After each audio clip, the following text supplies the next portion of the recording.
Magtatanim tayo ng litos.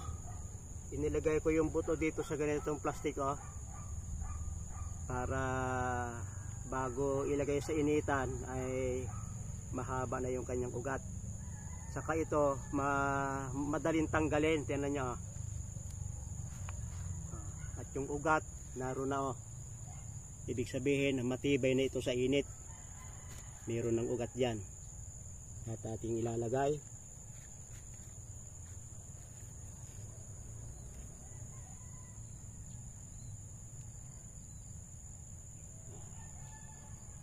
Napakadaling mabuhay. Ito naman ibang klaseng plastic, pero madali din naman tanggalin.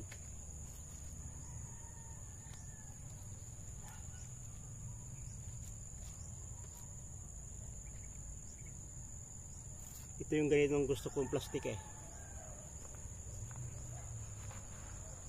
Oh, ang haba agad ang ugat, oh.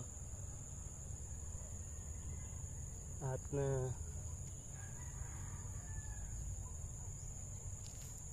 tapos ay ang ating pandilig mayroong chicken manure. Haluin ko lang. Ang mga animal manure maganda ihahalo sa pandilig.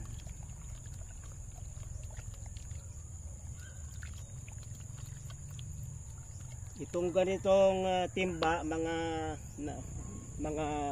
3 dakot lang, para unti-unti din yung paglalagay ng ating fertilizer.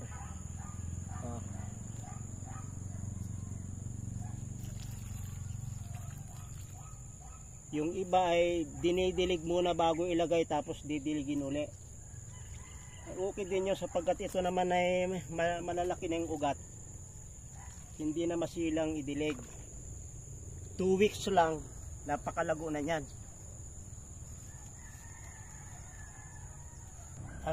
Ang litos ay maraming variety. At ito yung napakaganda na parang tuwing ikatlong araw babawasan mo ng dahon hanggang tumaas siya ng ganyan, hanggang bumulaklak. Bubulaklak din yan, eh. Pag siya bumulaklak na, medyo mapait na ang kanyang dahon. Nakikita ko sa inyo yung isang variety ng litos. Ang maganda sa litos, nagkukulik siya ng hamog sa gabi, tapos ay tutulo din sa kanyang puno. Kaya napakagandang magtanim nito, pupunta sa puno. At yan, pwede nang bawasan ng dahon yan. Pagka ibinibinta ay hindi binabawasan ng dahon, pero pag pang sarili lang ay binabawasan ng dahon talaga, para habang panahon kang itong kakain ng litos. Itinanim ko ay sobrang lalakas ang ulan. Maganda magtanim pag summer. Kahit sobrang init, basta may source ng tubig, maganda magtanim. Kung ito'y na itanim ko nang hindi umuulan, sobrang lago niyan. Talagang nakipagbaka siya sa malalakas na ulan, pero siya'y nakasurvive. Maraming salamat sa inyong pagsubaybay sa Natural Wilderness, si Pastor Vito.